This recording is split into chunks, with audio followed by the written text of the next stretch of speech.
ground that breathes. Hello, it's us again, in the quiet of the night. When we think of Japan, what images come to mind? Perhaps the tranquility of an ancient temple, the subtlety of a dish, the astonishing order of a society where everything seems to function perfectly. A culture that reveres harmony, balance, and the art of stillness. But there is a truth, a geological truth, that lies just beneath that perfect surface. A truth that the land on which this culture is built is one of the most unstable places on the planet. This ground is not dead, it is not still, it is alive, it is breathing, and sometimes, in its sleep, it stirs. A gentle shake, a hanging lamp on the ceiling sways slightly. The water in a glass of tea ripples with tiny waves. Though there is no wind, it is the constant whisper of a sleeping giant. What does it mean when you build an entire life, an entire culture, on something that never stays still? Alright, time for a little late-night confession. Is your life also built on a foundation that's a bit shaky? You know, the kind of job where you hold your breath every time an email from your boss pops up with the subject, quick chat. Or that relationship where you're not sure if they love you, or just the Netflix account you share. And how do you deal with those little aftershocks every day? Pretend they don't exist and scroll on your phone for another hour? Or do you also find yourself searching how to be less anxious at 3 a.m., just like us? The answer, first of all, lies in geography, a fateful geological truth. If you look at a geological map of the world, you will see a giant horseshoe shape hugging the Pacific Ocean, stretching from Chile, through California, Alaska, to Japan, the Philippines, and New Zealand. Scientists call it the Pacific Ring of Fire. This is where more than 90% of the world's earthquakes occur. And Japan, unfortunately, lies on one of the most active segments of this belt. Imagine living in a beautiful and sturdy house, but it is not built on solid ground. It is built right at the intersection of 4 colossal geological highways, where the Earth's giant tectonic plates constantly collide, push, and slide against each other. Right beneath the Japanese archipelago is where the Pacific Plate and the Philippine Sea Plate are sinking beneath the Eurasian Plate and the North American Plate. It is a dance of giants, a slow tango that has lasted for millions of years, and every step, every nudge of their shoulders, creates a tremor on the surface. Pressure builds up gradually, like when you try to bend a wooden stick. It will bend, until one day, it can't take it anymore and snaps in a sharp jolt. That is an earthquake. Japan accounts for less than 1% of the world's land area. Yet it suffers nearly 20% of the earthquakes with a magnitude of 6.0 or higher. For most of us, an earthquake is a terrifying event, a sensational news story on TV. But for the Japanese, it is a part of reality. When you live at such an intersection, collisions are not the exception. They are a part of daily traffic. This has shaped one of the most astonishing characteristics of Japanese society, the normalization of tremors. In most countries, when the ground begins to shake, the first reaction is panic. People will scream, run, but in Japan, especially in large cities like Tokyo, the reaction is completely different. Imagine you are sitting in a cafe in Tokyo. Suddenly, your phone, and everyone else's, simultaneously emits a distinctive warning sound. It is the earthquake early warning system. A calm voice, usually female, emanates from the phone. Jishindezu. Jishindezu. A few seconds later, you feel a tremor. People will stop talking. They look up at the hanging lamps on the ceiling to gauge the intensity. If it's just a light shake, they will wait for it to pass, and then calmly resume their conversation, as if nothing happened. It's almost a form of politeness. The earthquake politely gives a few seconds warning, and the Japanese people politely respond by pausing their conversation. When a sudden alarm goes off in your life, a piece of bad news, an abrupt change, what is your first reaction? Is it to panic and flee? Or is it a moment of stillness to assess the situation? Could it be that such calmness is also a skill that can be trained? They have their own scale, called Shindo, which is different from the Richter scale the world usually uses.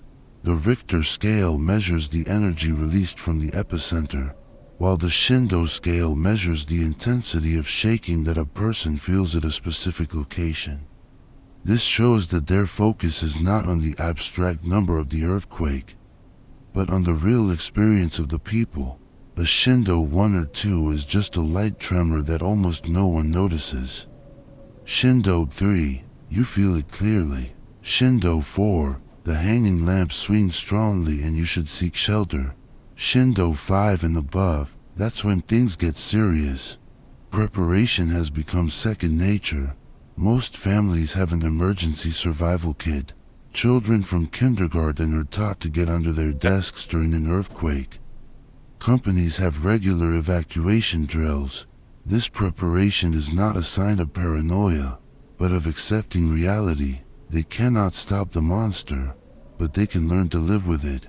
They have found a strange peace in instability, an art of stillness on constantly shaking ground.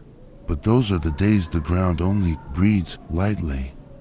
What about the days it roars? The days when patience and calm are not enough.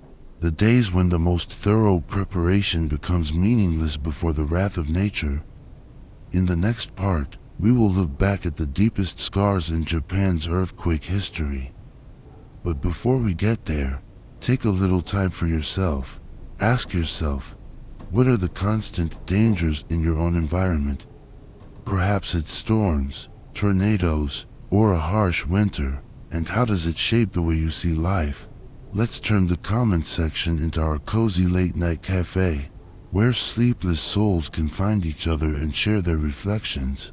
And if you feel we are on the same frequency, if these ponderings resonate with you, please press like on this video as a sign of empathy. Press subscribe to the channel as a promise for the long nights ahead. And turn on the little bell so we don't miss each other on our next journeys. Thank you for listening. I'm Sleepless Mind. A history written in Tremors. The scariest thing about an earthquake is not the shaking. The shaking, no matter how terrifying, will eventually pass. The scariest thing is the silence right after. It's when the ground stops shaking, and you open your eyes to a world that is no longer the same. The silence is broken not by sound, but by the absence of sound. No more traffic noise, no more birds chirping, no more laughter from the neighbor's house. Only the sound of the wind whistling through broken window frames. The terror is not in what you see, it's in what has disappeared forever. Japan's history is written not only in ink, but also in the fault lines of such tremors. Every generation of Japanese people grows up with stories of a major earthquake, scars that are passed down. Tonight, we will look at two of the deepest scars of modern Japan. Two moments when the ground not only breathed, but roared and changed this nation forever. The Kobe shock, a wake-up call for complacency. Let's go back to the time before 5:46 a.m. on January 17, 1995. The city of Kobe was a symbol of Japan's post-war economic miracle. A vibrant, modern, sparkling international port city. In the Japanese consciousness, the Kansai region, where Kobe is located, was considered relatively safe, less affected by the major earthquakes that often occurred in the Kanto region around Tokyo.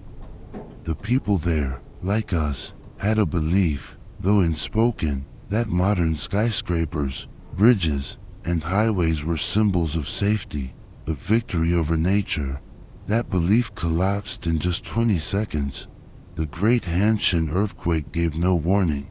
It did not begin with light tremors.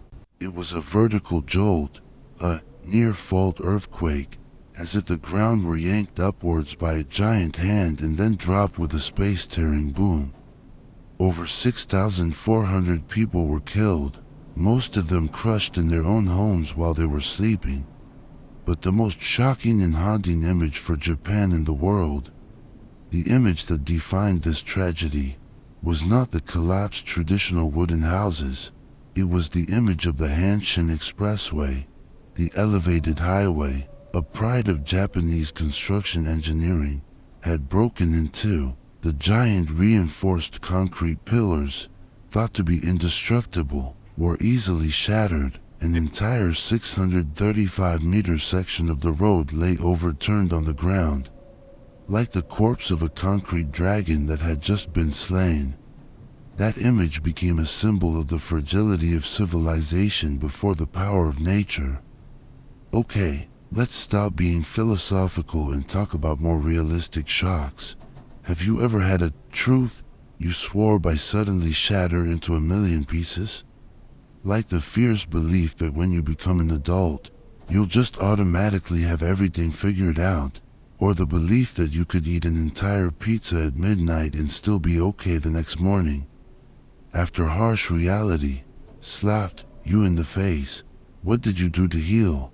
Blame society, blame your metabolism, or just simply tell yourself, well, the pizza was good anyway.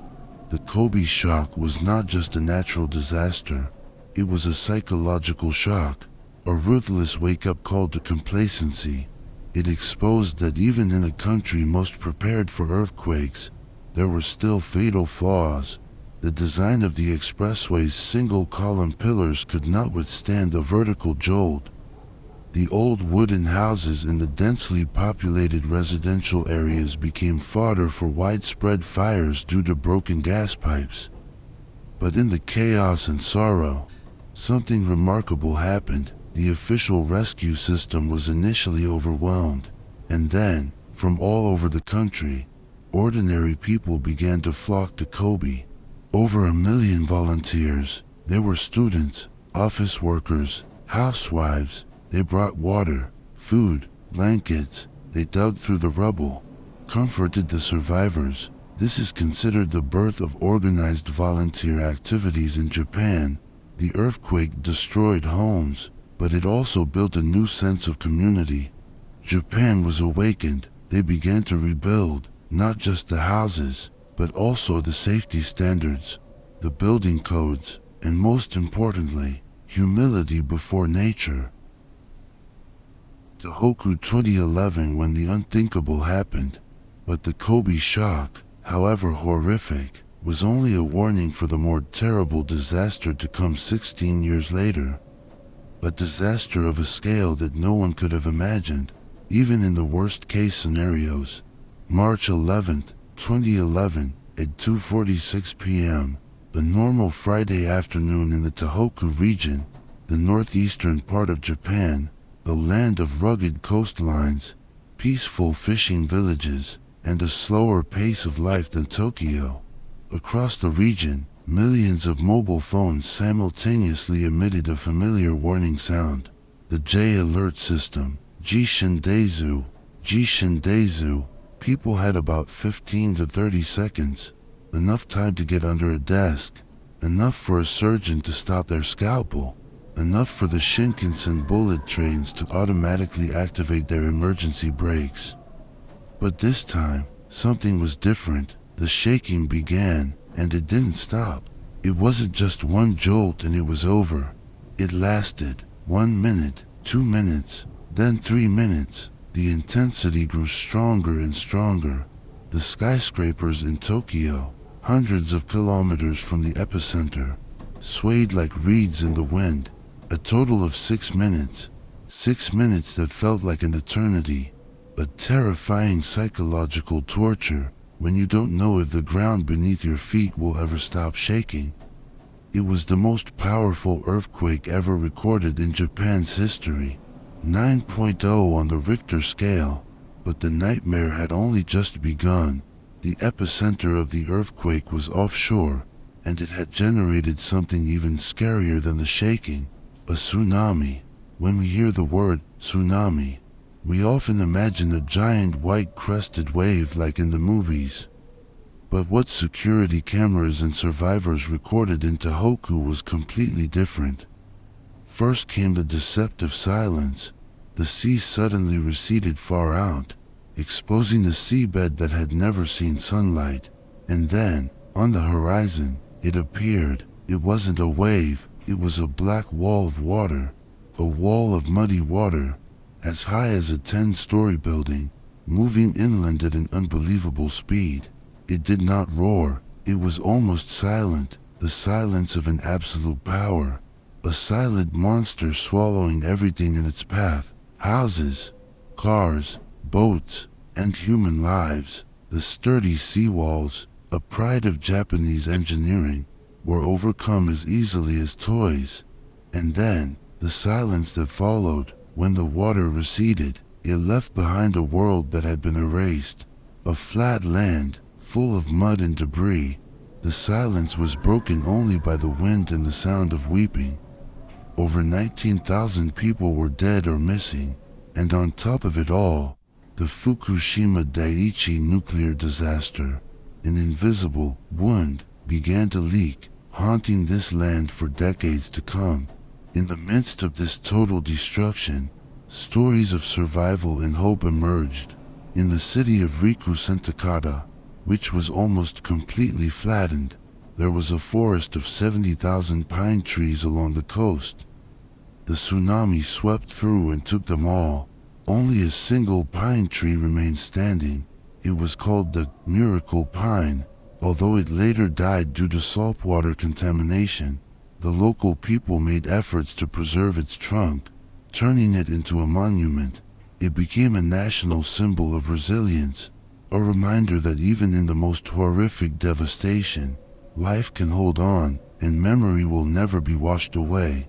After great loss, we often search for something, however small, to cling to. What is the miracle pine in your own story? A memory, a person, or some hope that helped you stand firm when everything else seemed to be washed away.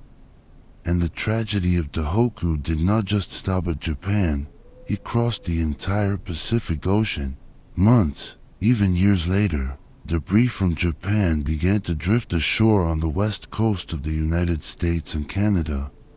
A soccer ball belonging to a boy in Rikusentakata was found in Alaska. A Harley-Davidson motorcycle in its container was found in British Columbia.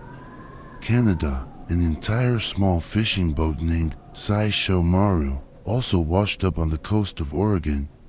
Each item was a story, a message in a bottle sent by the ocean. These physical ghosts are a reminder that we all live on the same planet, that the pain of one place can become part of the story of another. Thousands of miles away, the scars of history never fully heal. They become part of the collective memory, a lesson deeply engraved in the national soul. They force people to act, to find ways to understand, to tame, to predict the Earth's wrath. But is it possible? Can science tame a force that can move an entire island?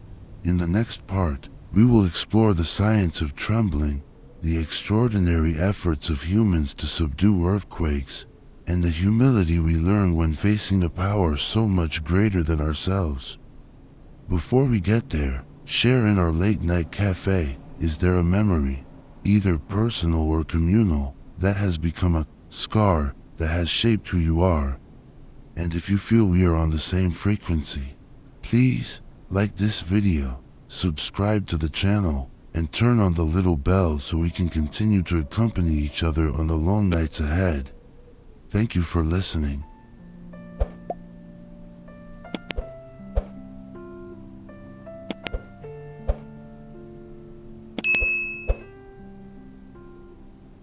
The science of humility and the prophet's dream. After every disaster, after every time the ground roars, the logical human response is to get up and find a way to conquer it.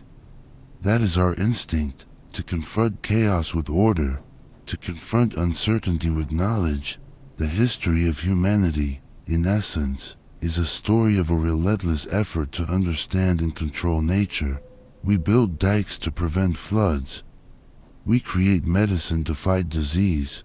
We launch spacecraft to overcome gravity.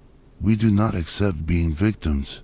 We become scientists. And there is no place on Earth where the battle between human intellect and the wrath of nature takes place as fiercely and spectacularly as in Japan.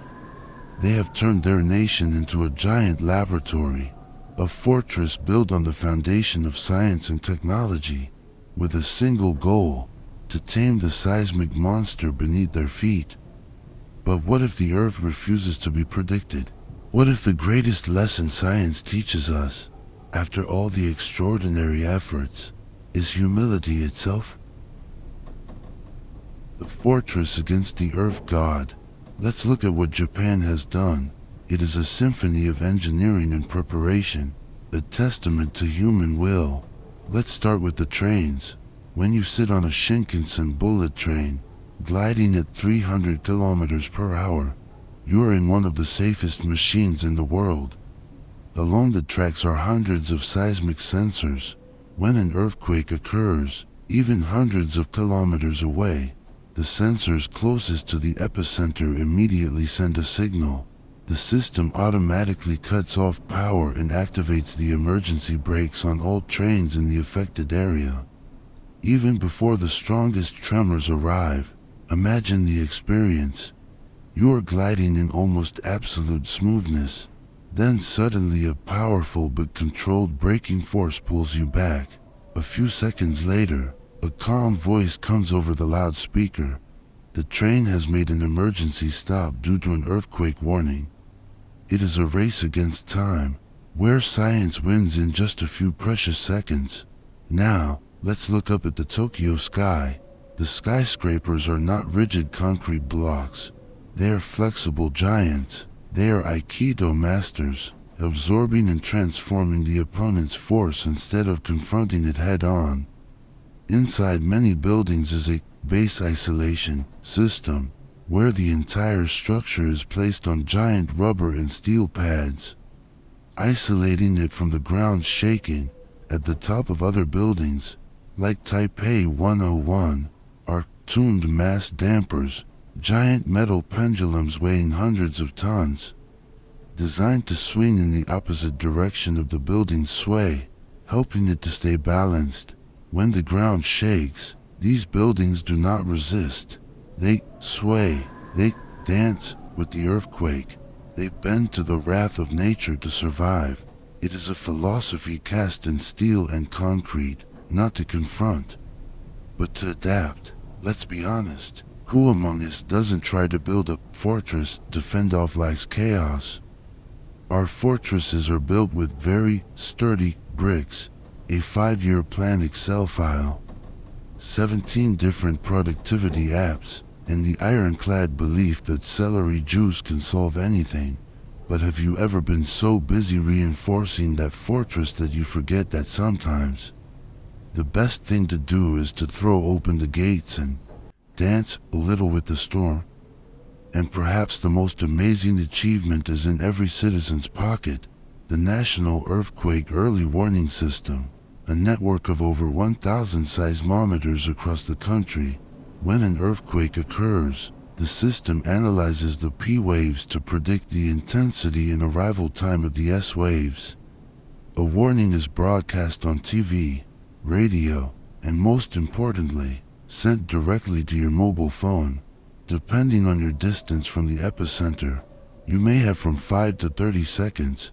It may not sound like much, but 10 seconds is enough for a sleeping person to wake up and get under a desk. Enough for a driver to slow down and stop safely. Enough for a chemical plant to automatically shut off dangerous valves. This system is not just a technology. It is an acknowledgement of a harsh reality, and an effort to snatch every moment of survival from the hands of disaster. It is the voice of a machine, but it carries a deep concern for human life. Japan has done everything it can. They have built a fortress. They believe in science, in data, in preparation, but the 2011 Tohoku earthquake taught them, and the whole world, a painful lesson. The humility of science. The 2011 tragedy was not a failure of science. On the contrary, the early warning system worked perfectly. It saved thousands, if not tens of thousands, of lives. But it was a failure of imagination. Japanese scientists had predicted the possibility of a major earthquake in the Tohoku region. But their best models, based on hundreds of years of historical data, only predicted an earthquake of up to about 8.0 on the Richter scale. No one, in the worst-case scenarios, could have imagined a 9.0 magnitude monster. The difference between 8.0 and 9.0 is not 1.0. The Richter scale is a logarithmic scale. Each whole number increase corresponds to about 32 times more energy release. This means the 2011 earthquake was much stronger than anything they had prepared to deal with. It's like you've prepared your whole life to fight a tiger, but what shows up is a Tyrannosaurus Rex. Everything was built based on those forecasts. The seawalls, a pride of engineering, were designed to withstand the highest tsunamis ever recorded in the region's history. But they were useless against a black wall of water twice as high. The Fukushima nuclear power plant, built to withstand the strongest calculated earthquakes, was ultimately defeated not by the shaking, but by the unforeseen tsunami. That's when science had to face its own limits. We can analyze the past, we can model the present, but we can never account for all the possibilities of a system as complex and chaotic as planet Earth. The Earth does not follow our datasets. It writes its own rules, and this acknowledgement of limits, this humility, opened up a void that reason and data could not fill, and into that very void, another kind of knowledge began to creep in, an older, more personal, and perhaps more haunting kind of knowledge. Those are the prophecies. Think about the last time you tried to choose a new restaurant. You spent an hour scrolling through review apps, comparing 4.3 star versus 4.4 star ratings, reading 50 conflicting reviews, and analyzing the menu like a food critic. Your brain is filled with data and logic. And then, just as you're about to make a final decision, a friend texts you, "Don't go to restaurant X, last time I ate there I was clutching my stomach all night." Suddenly, all those statistics, all those objective reviews become meaningless, right? Why does one emotional warning story from a friend carry more weight than a mountain of cold, hard data? The comic book prophet's dream. When science says, we cannot know for sure, the human mind begins to look for someone who can, and in recent years in Japan, one of the most unlikely and sensational prophets is not a geologist or a monk. She is a manga author. Her name is Tatsuki. In 1999, she published a manga titled Watashi ga Mita Mirai. The series tells the story of the author's own prophetic dreams. After its publication, the series was not very popular and gradually faded into obscurity. Tatsuki also retired and lived a normal life. But then, after the double disaster of 2011, people began to revisit the old comic pages, and they found something astonishing. On the cover of the manga published in 1999, there was the text, "Great Disaster in March 2011. That coincidence was too great to ignore. The manga suddenly became a sought-after collector's item, its price skyrocketing on online auction sites.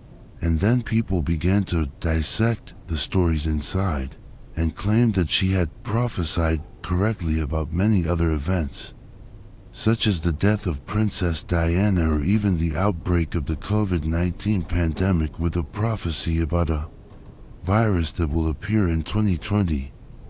But what really made Tatsuki's name a phenomenon, a national obsession, was an unfulfilled prophecy. In her dream, Tatsuki saw a great disaster, even greater than 2011. It would happen sometime between July and August 2025. Her dream was very specific, a massive eruption of Mount Fuji, causing terrifying earthquakes and triggering a giant tsunami that would strike the Pacific coast of Japan. From the Kanto region to Kyushu, the tsunami in her dream was 3 times higher than the Tohoku tsunami. It was an apocalyptic vision. What makes this prophecy different and scary is how it was encoded. After the series became famous again, Tatsuki, in a reprint, revealed that the message about the 2025 disaster was hidden in the details of the series. And most importantly, she added a detail to the back cover of the reprinted book, a mysterious message at the date circled cryptically. A day in July 2025. This is when the story shifted from an interesting coincidence to a deliberate prophecy. It was no longer the reader's interpretation, it was a warning from the author herself. Tatsuki's prophecy is not like the oracles of Nostradamus. It is not vague poetry. It comes from something very private and personal, a dream. For many people, a dream has a special weight. It is not logic, it is experience. And when a person tells about their dream with specific details, it creates a chillingly real feeling. This phenomenon exposes a truth about human psychology. When faced with a great threat that science can only speak of in cold, probabilistic numbers, we crave a story, a human warning. Tatsuki's prophecy gave them that. It turned an abstract danger into a concrete story, with dates, images, and emotions. It is easier to understand, easier to spread, and for many, much scarier. Science, with all its extraordinary efforts, has taught us humility. It gives us the tools to prepare, but also admits that there are things we cannot know in advance. And into that very void of not knowing, dreams and prophecies have arisen. We are standing between 2 warnings, one from complex computer models, and one from the dream of a comic book artist. One speaks in the language of probability, the other in the language of fear. Both are haunting the mind of an entire nation. So, what becomes of a society when it has to live under the shadow of both types of prophecies? How has the psychology of waiting, of constant preparation, shaped the character and community of the Japanese people? In the next part, we will explore the architecture of the soul built on an unstable foundation. Before we get there, share your thoughts. Between a scientific forecast based on probability and a personal, emotional prophecy, which makes you feel more uneasy? And if you want to continue this journey, please like, subscribe, and turn on the bell so we don't miss each other.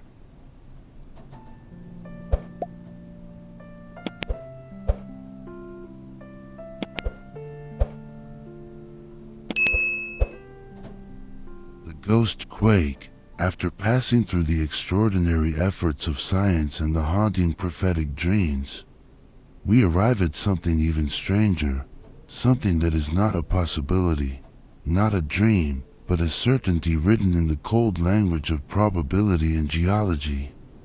It is not an oracle, but a scientific report, and perhaps that is what makes it the most terrifying. In the previous parts, we talked about earthquakes that have happened, the scars of the past, but tonight, we will talk about an earthquake that has not yet happened, a ghost of the future, but one that is casting a giant shadow over the present of an entire nation. The question is no longer, will it come? The question has become, when will it come? How do you prepare for something that has not yet arrived, but already lives in your very bones? The certain catastrophe. In the world of Japanese and global geology, there is a name that is always mentioned with a kind of awe, a respect that is almost spiritual, the Nankai Trough.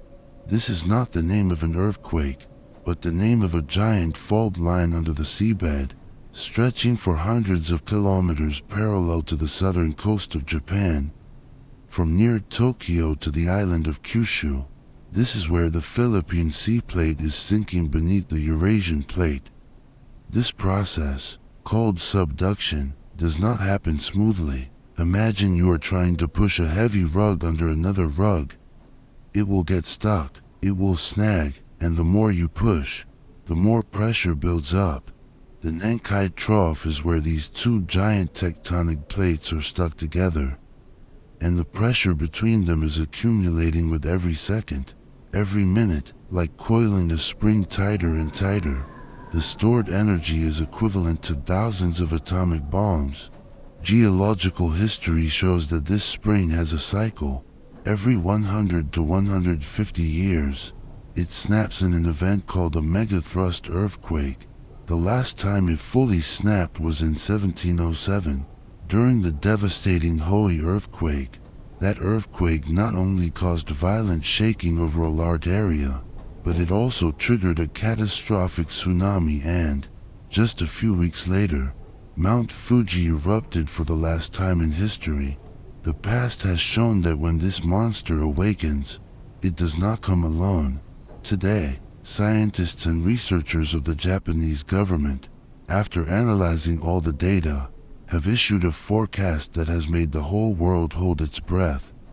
They estimate that there is a 70% to 80% probability that a megathrust earthquake with a magnitude of 8.0 to 9.0 on the Richter scale will occur at the Nankai Trough within the next 30 years. Let's pause for a moment to feel the weight of that number.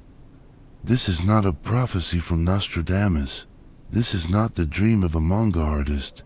This is the conclusion of top scientific minds, officially announced by the government, included in school curricula. The nation is telling its own people, a disaster on a scale that could change the country is coming very soon.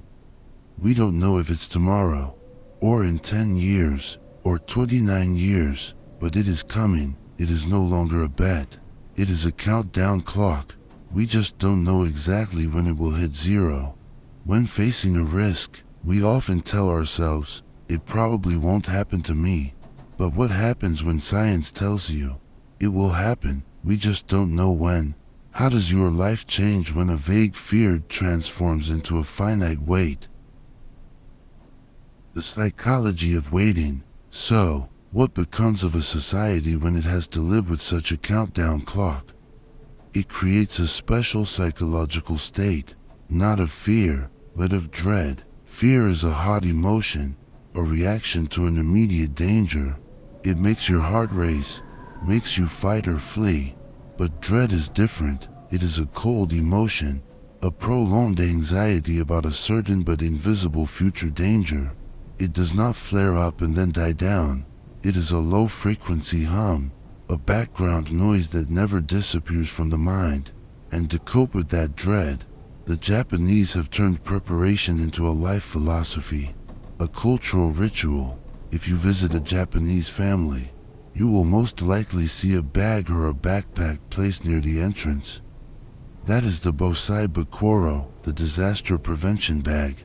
Preparing this bag is not an act of panic. It is a ritual. Every item inside tells a story. The bottled water and dry food are an acknowledgement of the possibility of isolation. The helmet is not just for falling debris, but a symbol of taking personal responsibility for one's safety. The hand crank radio is an acknowledgement that the modern world of Wi-Fi and cell service is incredibly fragile. And the copies of important documents are an effort to preserve one's identity when everything else material might be washed away. Preparing this bag is an act to control anxiety, to feel that one has done something, however small, to face the inevitable. If you visit a Japanese elementary school on September 1st, the National Disaster Prevention Day, a date to commemorate the Great Kanto earthquake of 1923, you will see an amazing sight. When the alarm sounds, thousands of children will calmly and quickly take their soft protective hoods from the backs of their chairs and put them on. Then get under their desks. Afterward, they will follow their teachers, lining up in an orderly fashion to go to the schoolyard. Their faces are serious. For them, this is not a game. It is a life skill, as important as learning to read and write. The preparation of the Japanese isn't panic, but a ritual to manage anxiety. In your own life, do you perform any rituals to cope with an invisible fear? Perhaps it's checking the locks multiple times, meticulously planning your finances, or simply calling a loved one every day. What is the disaster prevention bag for your soul? If you walk along the coastlines in the areas predicted to be most heavily affected, you will see blue signs everywhere, pointing out tsunami evacuation routes to higher ground. You will see reinforced concrete tsunami evacuation towers, standing tall in the middle of residential areas. The physical landscape of the country has been reshaped by an event that has not yet happened. Let's try a comparison with America to better understand this psychological burden. It's as if all the people of California knew that there would be a big one, earthquake. Not just maybe, but definitely, that would flatten Los Angeles within the next 30 years, and the government had officially announced it, or like the people in Tornado Alley, knowing that there isn't just a risk of tornadoes each spring, but that there will be one giant, unavoidable tornado that will wipe out the entire region. The difference between if and when is immense. It turns preparation from a wise choice into a condition for existence. The Ghost Quake, and that is when the Nankai megathrust earthquake becomes a ghost. It is a haunting earthquake. It has not yet happened, but it is present everywhere. Its shadow looms over every major national decision. Engineers must design bridges, buildings, and nuclear power plants not only to withstand non-earthquakes, but also a future monster they have never seen. Policymakers must allocate billions of dollars to defense systems and evacuation plans for a scenario that has not yet occurred. Insurance companies must calculate unimaginable risks, and it also haunts personal decisions. Quiet conversations. Imagine a young couple from Tokyo. They find a dream house by the sea in Shizuoka Prefecture, one of the places predicted to be most heavily affected. The house has a magnificent view of the Pacific Ocean, but then, they open the local tsunami hazard map. The shadow of the Nankai earthquake creeps into their decision. Do they choose a beautiful view with a known risk, or safety further inland? Thousands of families are facing such choices. Is there a ghost of the future looming over your present decisions? Perhaps it's the worry of old age, of your career in 10 years, or a promise you made to yourself. Does that shadow make you more cautious, or does it make you afraid to step forward? This ghost earthquake is an invisible guest in every long-term discussion, a silent variable in every equation of the future. It is a strange paradox, an event of the future, but one that is shaping the present more profoundly and powerfully than any event in the past. It teaches an entire nation to live with two parallel timelines. One is daily life with work, family, and small joys, and the other is the quiet preparation for a day when all of that could be washed away. A ghost of the future, shaping the present. This constant awareness of fragility has created a unique national soul. So, what becomes of a society when it is built on preparing for the worst? What kind of people does it create? What kind of social architecture does it produce? Where cooperation and order become a survival skill. In the final part of our journey, we will no longer talk about geology or science. We will explore the architecture of the soul built on an unstable foundation. Before we finish, let me know in our late-night cafe if you knew for certain a great difficulty was coming your way in the future. How would you prepare for it? And how would that preparation change the person you are today?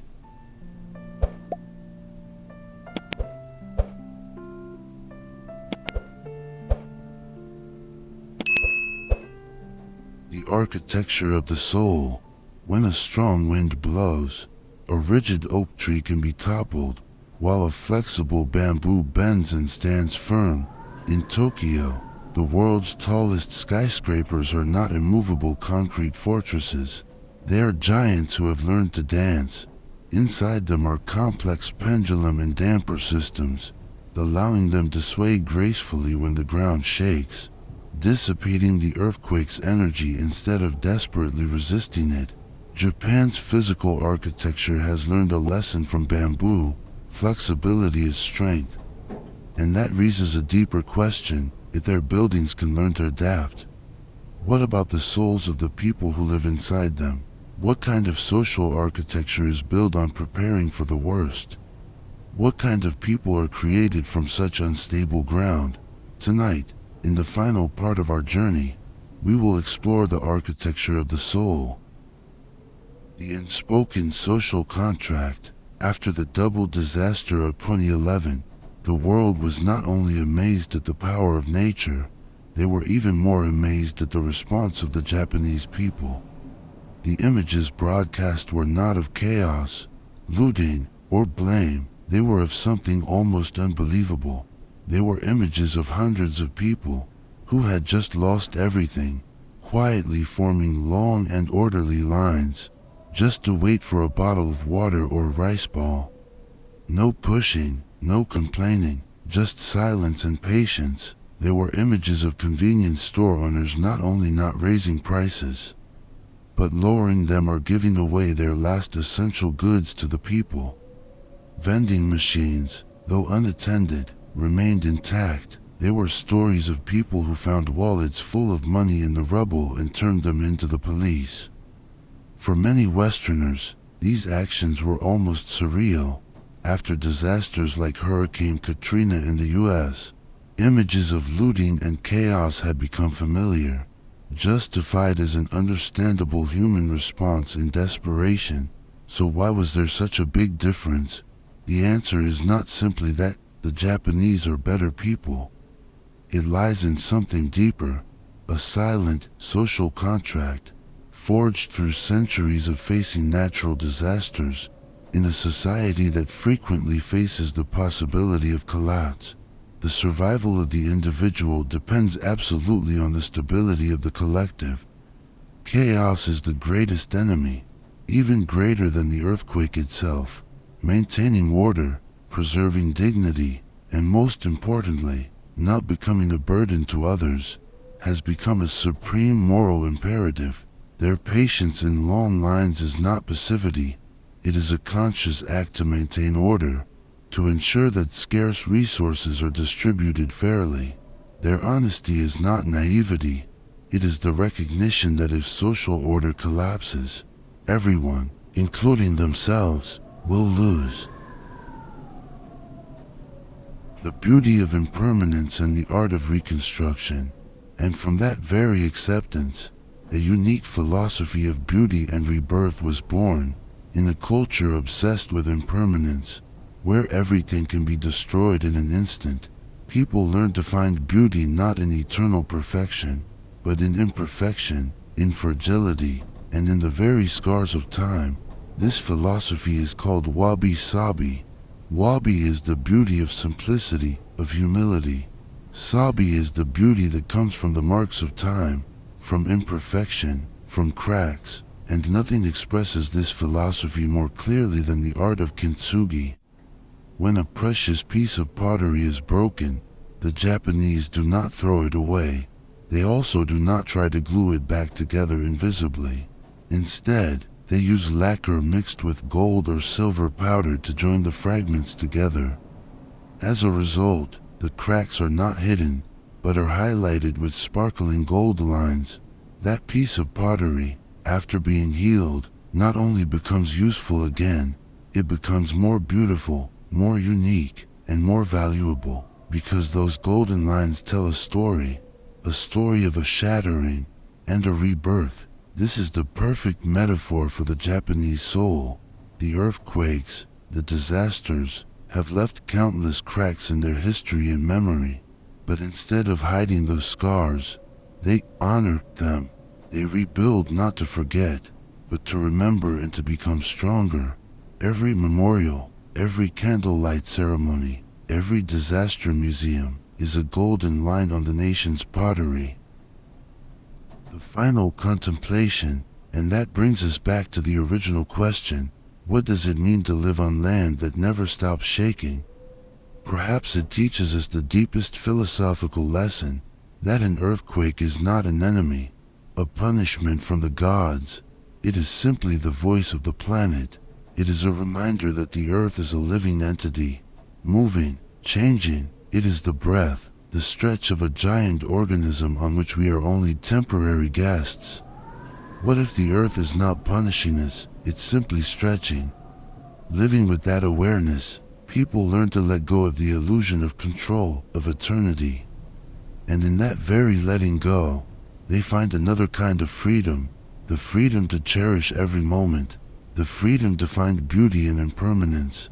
And the final image, perhaps the most powerful, is something very ordinary in Japan, a baby sleeping soundly in a cradle. A light aftershock passes, the house gently sways, the cradle rocks gently, but the baby does not wake up. It continues to sleep peacefully, in absolute trust in the protection of the world around it. That is the ultimate stillness, a perfect peace found right in the center of motion. Isn't it strange how humans can find peace on something that never stays still? Thank you for joining me to the end of this contemplative journey. Thank you for listening, for sharing, and for pondering together in our late-night cafe. The Sleepless Mind channel was created for conversations like this. If these ponderings resonated with you, if they made you feel understood even a little, don't forget to hit like and subscribe to the channel so we can continue to accompany each other on journeys to find things that are strange, gentle, and perhaps very familiar in the sleepless nights to come. Now, close your eyes, take a deep breath, and be grateful for the beautiful uncertainty of tomorrow. Wishing you a peaceful present.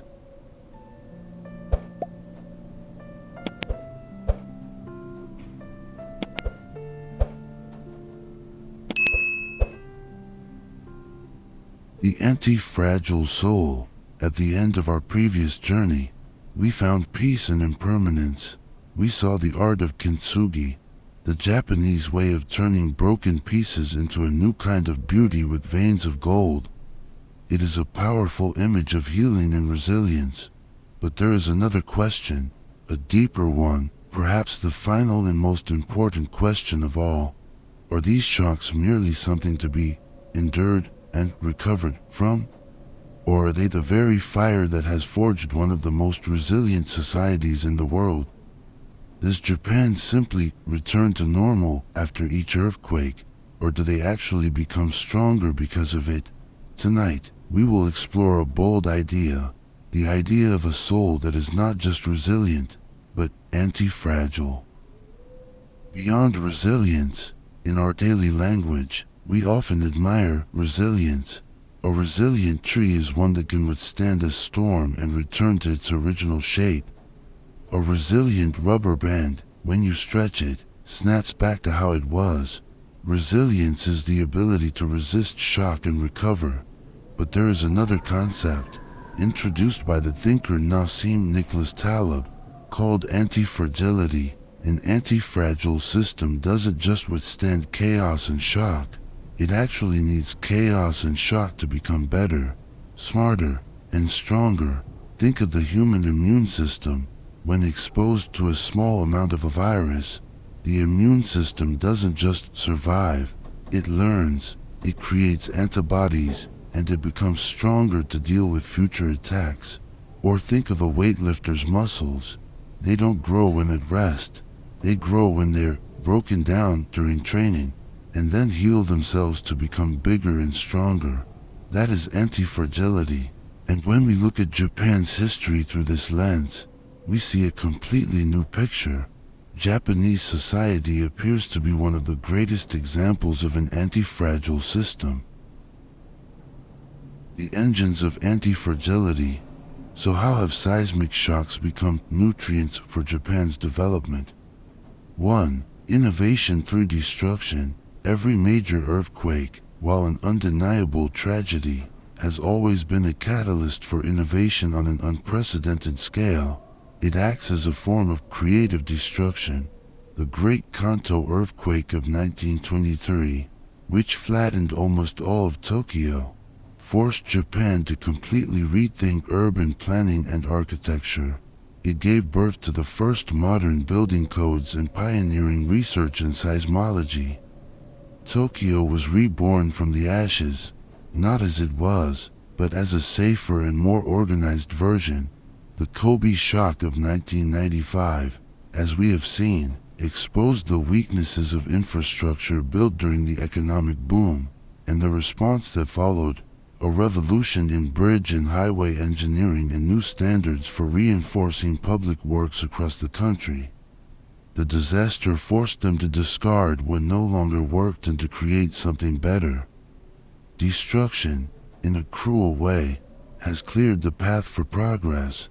It forces society to constantly learn, to constantly improve, allowing no room for complacency or stagnation.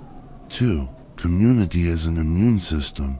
Anti-fragility is not just in concrete and steel, it is in the very fabric of society. The constant earthquakes remind the Japanese people of a fundamental truth: no one can survive alone. When disaster strikes, official systems like the government or military can be paralyzed in the first few hours. Who will save you? Your neighbor. Who will share their last bottle of water with you? The community around you. This deep awareness has created an incredibly strong social immune system. After the Kobe disaster, the volunteer movement exploded, and neighborhood disaster preparedness groups, called Jishubosei Soshiki, were established everywhere. These are self-organized groups of citizens, trained in firefighting, first aid, and how to operate evacuation shelters. They are the white blood cells of society, always ready to be activated. After each shock, these community bonds are not broken, they are tightened.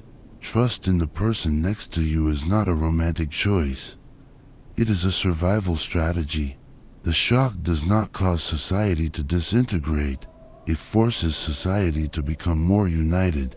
3. Preparedness as a vaccine. In Part 4, we talked about the psychology of waiting and constant preparedness, but through the lens of anti-fragility, these actions take on another meaning.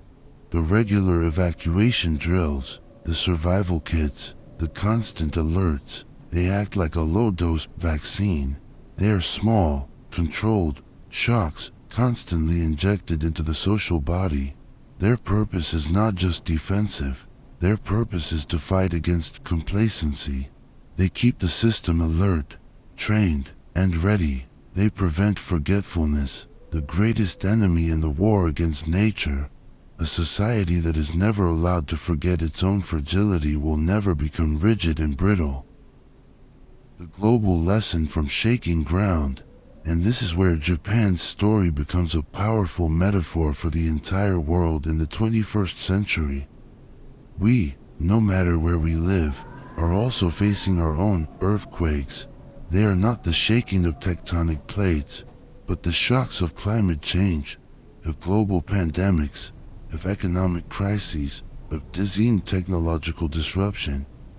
Our global system is becoming increasingly complex and vulnerable, and the question for all of us is, how will we respond to those shocks? Can we learn anything from the anti-fragile spirit of the Japanese? When faced with a crisis, will we only try to survive and return to the old normal, a state that already contained the seeds of collapse? Or will we see that crisis as an opportunity to restructure, to rebuild a better, fairer, and more sustainable system? Could we see an economic crisis not just as pain, but as a chance to rethink consumerism and inequality? Could we see a pandemic not just as loss, but as a chance to strengthen our public health systems and social solidarity? This is the deepest lesson from Japan. They don't just rebuild buildings, they rebuild them better. They don't just heal wounds, they use the wounds themselves to become stronger. The art of stillness on shaking ground. it turns out, is not just about endurance. It is about growth through adversity. It is about building a soul, both individual and collective, that doesn't just know how to mend its cracks with gold, but knows how to use the very energy of the break to forge itself into something tougher, wiser, and more beautiful. The earth will not stop breathing, the shocks will not stop coming, and the final question for each of us, whether we live in Japan or anywhere else, is, will we let those shocks destroy us, or will we let them redefine us into a better version of ourselves? Thank you for joining me to the very end of this journey. A journey from fear to understanding, and finally, to hope, in our late night cafe. Please share your final reflection. What has been the biggest earthquake in your own life? And how did it forge you into a stronger person? Don't forget to like, subscribe, and turn on the bell so we can continue to contemplate together on the sleepless nights to come. I'm Sleepless Mind. I wish you a peaceful sleep and an anti-fragile tomorrow.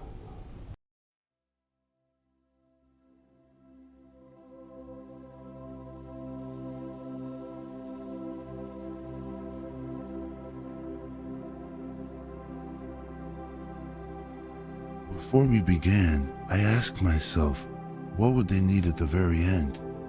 Not answers, not applause, but a moment to let go. So I found a melody, one that knows how to wait, how to breathe, how to dissolve softly into sleep. It's here for you now. Let it hold the rest of your night.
Hey, if you're still awake, then maybe you're a bit like me. Someone who doesn't fall asleep so easily. I don't know what's running through your mind, or if there's nothing at all. But if you feel like it, drop a comment, tell me how you're feeling, or maybe just where you are right now. And remember, for those still awake, you're not alone. Wherever you are in this wide world, someone is quietly here with you.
halfway through this quiet journey into sleep. And if you're still here, maybe your mind is still holding on to something. Would you share it with me? A feeling, a dream, or even a story you'd like us to explore in the nights to come. Who knows, maybe your dream will become our next adventure. And hey, wherever you are, you're not alone. There are others listening beside you, right now.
If you're still hearing these words, then let me say something from the heart. Thank you. Thank you for staying this long, quietly, patiently. Few make it this far, and yet, here you are. If you'd like, leave me a comment, a thought, a feeling, or just a single silent dot. And if you have an idea for our next journey, speak it out. Maybe that's where we'll meet again tomorrow night. And remember, wherever you are, you're not alone. Not right now, not here,